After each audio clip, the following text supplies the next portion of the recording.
السلام علیکم اسٹوڈنٹس، آج ہم مطالعہ پاکستان کا سیکنڈ چیپٹر نظریہ پاکستان کا تاریخی پہلو، نظریہ پاکستان کا پس منظر وہ پڑھیں گے، اور خاص طور پر اس کا پس منظر پڑھیں گے۔ یہ لیکچر 40 منٹ پر مشتمل ہوگا۔ جیسا کہ آپ جانتی ہیں کہ ہم جو بھی پڑھتے ہیں، جو بھی سیکھتے ہیں، اس کے کچھ خاص مقاصد ہوتے ہیں۔ ہر چیز جو بھی تدریسی عمل ہے، ایک خاص مقصد کے لیے عمل میں لایا جاتا ہے۔ تو جب ہم مطالعہ پاکستان پڑھتے ہیں تو مطالعہ پاکستان کی تدریس کے ذریعے ہم کیا اس سے حاصل کرتے ہیں، تو کچھ خاص آبجیکٹیو ہیں جو مطالعہ پاکستان کی تدریس کے ذریعے حاصل کیے جا سکتے ہیں۔ اسٹوڈنٹس کو، طلباء کو پاکستان کی تاریخ، ثقافت اور تہذیب و تمدن سے روشناس کروانا، طلباء کو پاکستانی معاشرت، جغرافیے اور سیاسیات سے آگاہ کرنا، طلباء کو پاکستانی زبان، ادب و فنون کے علاوہ خارجہ تعلقات سے روشناس کروانا، پاکستان کو درپیش چیلنجوں کا تفصیلی جائزہ لے کر حل کی تجاویز مرتب کروانا، طلباء میں اچھا پاکستانی اور ذمہ دار شہری بننے کا شعور پیدا کرنا۔ یہ ہیں وہ آبجیکٹیو جو ہم پاکستان اسٹڈیز کے ذریعے حاصل کرنا چاہتے ہیں، اور جو ہم آج خاص طور پر نظریہ پاکستان کا تاریخی پہلو پڑھیں گے، اس سے ہم کیا گین کر سکتے ہیں، کون سے خاص آبجیکٹیو ہیں، اسپیشل آبجیکٹیو، خصوصی مقاصد جو ہم اس لیسن کے ذریعے حاصل کریں گے۔ طلباء کو ہندوستان میں اسلامی معاشرے کے قیام اور کردار سے آگاہ کرنا، طلباء کو دین اسلام کی اثر انگیزی، اہمیت اور افادیت بتانا، طلباء کو اسلام کی خوبیاں اور فطری مذہب ہونے سے آگاہ کرنا، طلباء کے دلوں میں بزرگان دین کا ادب و احترام پیدا کرنا،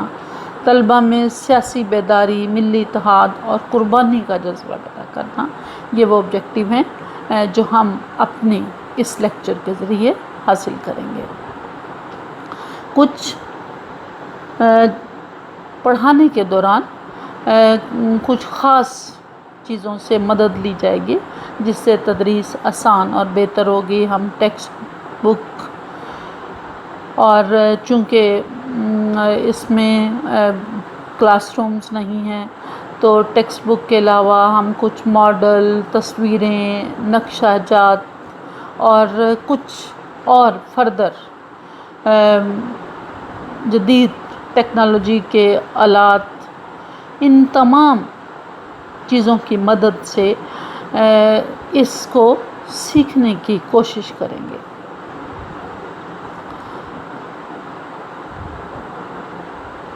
ہم اپنے آج کے موضوع کی طرف آتے ہیں۔ آج ہم خاص طور پر ہم پہلے نظریہ پاکستان پڑھ چکے، آج ہم نظریہ پاکستان کا تاریخی پہلو، یعنی آج ہم اس کا پس منظر پڑھیں گے۔ نظریہ پاکستان کا پس منظر ہم یہ جانیں گے کہ مسلمان ہندوستان میں کس طرح سے آئے، کس طرح انہوں نے یہاں اپنی حکومتیں اسٹیبلش کی اور اپنے قیام کو طویل کیا، اور اپنی حکومتوں کے دوران انہوں نے کون کون سے ایسے کام کیے جس سے مسلمان اپنی ایک خاص پہچان بنانے میں کامیاب ہوئے، اور ہندوستان میں اسلام جو ہے وہ کس طرح پھیلا۔ 14 اگست 1947 کو پاکستان ایک نئے ملک کی حیثیت سے قائم ہوا، لیکن اگر ہم دیکھیں تو اس کا قیام کوئی فوری فیصلہ نہیں تھا، بلکہ یہ ایک طویل جد و جہد کا نتیجہ تھا، ایک تحریک جو اس کے حصول کے لیے شروع کی گئی تھی، اور اس تحریک میں مسلمانوں نے بھرپور حصہ لیا، اس کے لیے قربانیاں دیں، جد و جہد کی، تب جا کر یہ وطن حاصل ہوا۔ ایک آزاد اور خود مختار وطن کا قیام، جہاں عملی طور پر اسلامی نظام کا نفاذ جہاں ممکن ہو، یہ ہمیشہ سے ہندوستان کے مسلمانوں کا ایک خصوصی مقصد رہا، ان کا مطمع نظر رہا۔ ایک ایسا وطن جہاں اپنے مذہب اور روایات سے عقیدت اور آزادی کا جذبہ، جس میں پروان چڑھایا جا سکے، اور عقیدت اور آزادی کا جذبہ اس خطے کے مسلمانوں میں ہمیشہ سے موجود رہا، اور ہر زمانے میں یہ جذبہ کسی نہ کسی صورت میں نمودار ہوتا رہا۔ کوئی بھی شخص جو کہ تاریخ سے کچھ علم رکھتا ہے، یہ بات وہ کہہ سکتا ہے کہ اسلام کے عملی نفاذ کی خواہش نے ہندوستان کے مسلمانوں کے دلوں پر ہمیشہ قبضہ جمائے رکھا، یعنی وہ ہمیشہ سے چاہتے تھے کہ کوئی ایسا وطن ہو جہاں وہ اسلام کو ایک مذہب کے طور پر نافذ کر سکے، اور مختلف موقعوں پر یہاں کے مسلمانوں نے اپنے جذبہ حریت، یعنی آزادی کے جذبے اور اسلامی اقدار، اسلامی روایات کا بھی بھرپور عملی مظاہرہ کیا۔ انگریز سامراج کی غلامی کی زنجیریں توڑنے اور خود مختار مسلم ریاست کے قیام کا فیصلہ راتوں رات نہیں ہوا، بلکہ اس کی پشت پر تقریباً ایک صدی کی مسلسل تحریک اور جد و جہد آزادی کار فرما تھے۔ تحریک پاکستان کا پس منظر سمجھنے اور اس کی حقیقت کو جاننے کے لیے ہمیں تاریخ کی طرف واپس جانا پڑے گا، یعنی ہمیں اس وقت لوٹنا پڑے گا جب برصغیر میں مسلمانوں کی آمد ہوئی تھی۔ ہم سب جانتے ہیں کہ برصغیر کی سرزمین بہت ہی قدیم ہے، لیکن یہاں پر مسلمانوں کی آمد ایک بہت ہی خاص واقعہ ہے۔ برصغیر میں بے شمار اقوام آئیں، لیکن وہ ہندوؤں کے اندر ضم ہو گئیں، لیکن جب مسلمان برصغیر میں آئے تو وہ ہندوؤں کے اندر ضم نہیں ہوئے، بلکہ یہاں ان کی آمد بہت ہی دورس نتائج کا موجب بنی۔ سب سے پہلے ہم جانتے ہیں کہ 712 میں ایک عرب جرنیل محمد بن قاسم نے سندھ پر حملہ کیا۔ سندھ سے مراد آج کا صوبہ سندھ اور اس کے ساتھ ساتھ بہاولپور اور ملتان کا علاقہ، اور ساتھ میں بلوچستان کا کچھ علاقہ، یہ مل کر ایک ریاست بناتے تھے جسے سندھ کہا جاتا تھا۔ اس زمانے میں 712 میں یہ خود مختار ریاست تھی، اور یہاں پر راجہ طاہر کی حکومت تھی۔ محمد بن قاسم نے اموی خلیفہ ولید بن عبد الملک کے زمانے میں یہاں حملہ کیا، سندھ کو فتح کیا، اور یہاں محمد بن قاسم تو زیادہ دیر تک یہاں نہ رہ سکا، لیکن اس کے بعد بنو امیہ نے یہاں اپنی باقاعدہ حکومت قائم کی اور اس علاقے کو اپنا ایک صوبہ بنایا۔ محمد بن قاسم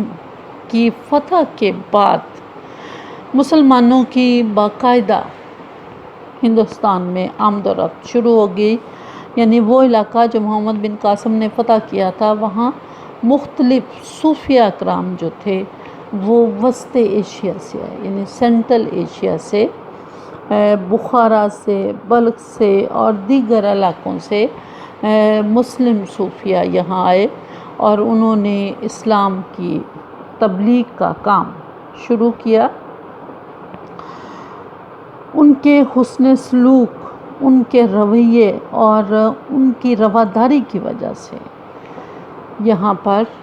اسلام کی اشاعت بڑے وسیع پیمانے پر ہوئی، اور سندھ کی جو مقامی آبادی تھی، جو پہلے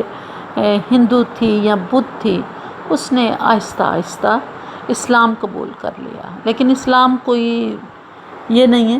کہ ادھر سے محمد بن قاسم نے اس کو فتح کیا اور فوری طور پر پورے سندھ میں اسلام کا بول بالا ہو گیا، بلکہ لوگوں نے آہستہ آہستہ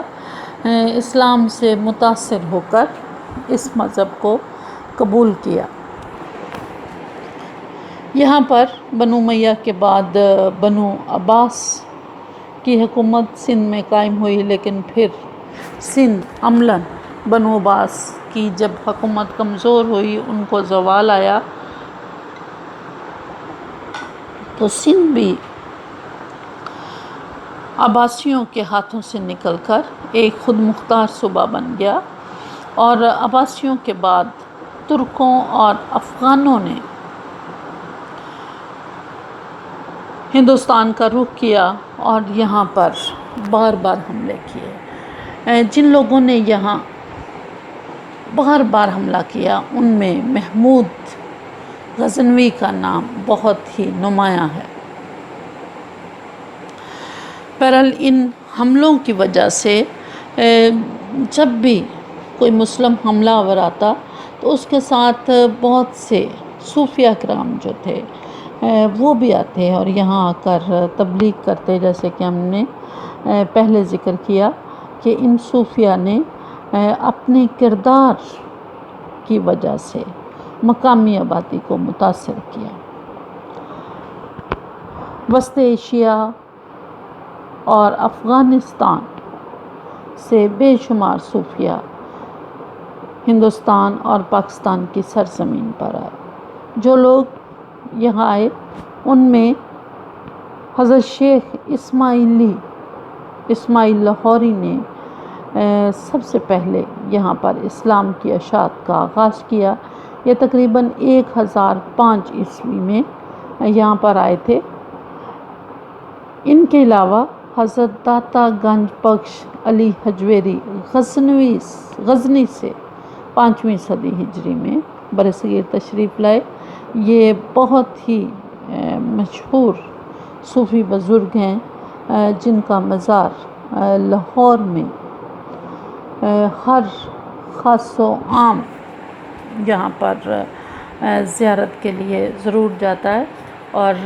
اس خطے کے لوگوں کو حضرت داتا گنج بخش علی حجویری نے اپنے کردار و عمل سے مسلمان کیا اور انمنٹ نقوش چھوڑے، اور آج بھی لوگ عقیدت اور محبت کے نذرانے وہاں جا کر ان کے مزار پر پیش کرتے ہیں۔ ان صوفیہ کی کوششوں سے ہزاروں لوگوں نے اسلام قبول کیا۔ ملتان اور اچ کا علاقہ، خاص طور پر لاہور، ملتان، یہ علاقہ ان صوفیہ کا مرکز بن گیا۔ جس طرح لاہور میں داتا گنج بخش علی حجویری نے اسلام کی تبلیغ کا کام کیا، اسی طرح ملتان میں حضرت بہاؤالدین زکریا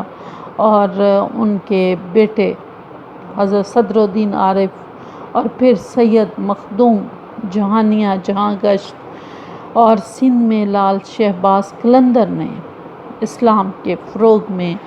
بہت ہی نمایاں اور اہم کردار ادا کیا۔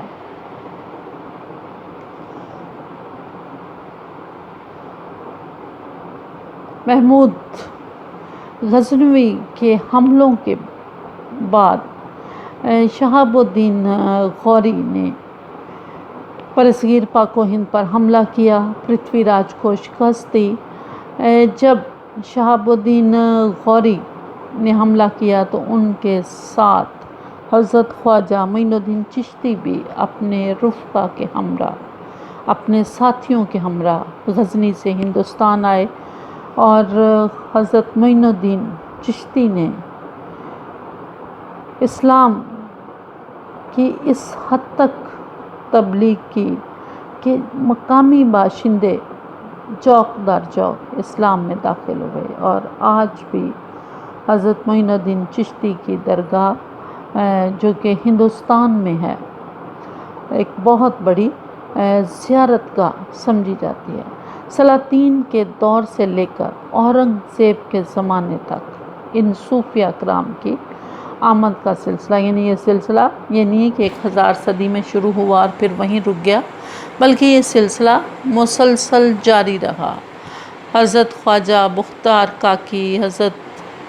فرید گنج شکر، حضرت نظام الدین اولیاء، حضرت بندہ گیسو دراز اور دیگر صوفیہ کرام آتے رہے اور اپنی تبلیغ کی بدولت لوگوں کو اسلام کی طرف مائل کرتے رہے، اور ان صوفیہ کرام کی تبلیغی کوششوں کو حکومت کی سرپرستی ہمیشہ حاصل رہی۔ اب یہ نہیں ہے کہ یہ صوفیہ کرام جو کچھ کر رہے تھے اس میں حکومت کا کوئی ہاتھ نہیں تھا، بلکہ وہ مسلم حکومت سلاطین کی اور اس کے بعد مغلوں کی جو ہندوستان میں یکے بعد دیگرے قائم ہوئیں، انہوں نے ان مسلم صوفیہ کی بھرپور سرپرستی کی اور ایسے اقدامات کیے جس سے اسلامی اقدار کو بہت زیادہ فروغ ملا، تقویت ملی۔ سلطان ناصر الدین محمود، اورنگزیب، عالمگیر دونوں کو دیندار بادشاہوں کی فہرست میں شمار کیا جاتا ہے۔ ان صوفیہ کرام کی تبلیغ اور یہاں کے مسلمان حکمرانوں کا غیر متعصبانہ رویہ اور انسان دوست رویہ ایسے لوگوں کو بہت ہی اپیل کیا جو کہ چھوت چھات اور ذات پات کے ہاتھوں بہت ہی تنگ آ چکے تھے۔ ہم پہلے پڑھ چکے کہ ہندو مذہب میں 4 ذاتیں ہیں۔ ہندو قوم کو 4 ذاتوں میں، یعنی مستقل 4 ذاتوں میں تقسیم کیا گیا، ان کی ذاتیں بدل نہیں سکتی، اور ان میں جو سب سے ادنا ذات تھی وہ شودر تھی، اور شودر کا کسی چیز کو چھو لینا، اس کا کسی مقدس جگہ پر داخل ہونا، یعنی یہ پاک اور ناپاک کا جھگڑا ہندو مت میں ہر وقت چلتا تھا، اور اس چھوت چھات سے لوگ بے حد تنگ تھے۔ ظاہر ہے کہ جب ذات پات کا اتنا سخت نظام تھا تو پھر عدل و انصاف میں بھی ان کے ساتھ امتیاز برتا جاتا تھا۔ سب ان حالات میں اتنی معاشرتی ناانصافی میں کسی کو انصاف تو نہیں مل سکتا، لہٰذا وہ سب لوگ اسلام کے نظریہ مساوات، نظریہ انصاف، ان سب سے متاثر ہوئے، اور انہیں اس کی نسبت یہ زیادہ بہتر ضابطہ حیات، یعنی زندگی گزارنے کا یہ طریقہ زیادہ بہتر لگا، لہٰذا اسلام جو تھا وہ برصغیر میں بتدریج پھیلنا شروع ہو گیا۔ بتدریج یعنی درجہ بدرجہ، آہستہ آہستہ، گریجولی پھیلتا چلا گیا۔ برصغیر میں مسلمانوں کی حکومت کا آغاز محمد بن قاسم 712 میں سندھ میں آیا تھا، اور 200 سال تک سندھ جو ہے وہ عربوں کے پاس رہا، پھر یہ ان کے ہاتھوں سے نکل گیا، اور محمد بن قاسم کی واپسی کے 250-300 سال تک راجپوتوں نے یہاں پر حکومت کی۔ پھر سلطان محمود غزنوی نے 17 حملے کیے۔ سلطان محمود غزنوی نے خود تو یہاں قیام نہیں کیا، بلکہ لاہور میں اس نے اپنا ایک گورنر جو تھا وہ مقرر کر دیا، اور اس طرح اس کے گورنر مقرر کرنے سے یہاں ایک حکومت کی بنیاد پڑی۔ محمود غزنوی کی بار بار کی آمد و رفت نے دیگر لوگوں کی آمد و رفت کا بھی راستہ کھول دیا۔ محمود غزنوی کے تقریباً 200 سال بعد سلطان شہاب الدین محمد غوری نے راجپوت راجاؤں کو، یعنی پرتھوی راج کے ساتھ ان کی جنگ ہوئی تھی، اس کو شکست دے کر یہاں کے وسیع علاقے پر قبضہ کیا اور پہلی باقاعدہ مسلم حکومت کی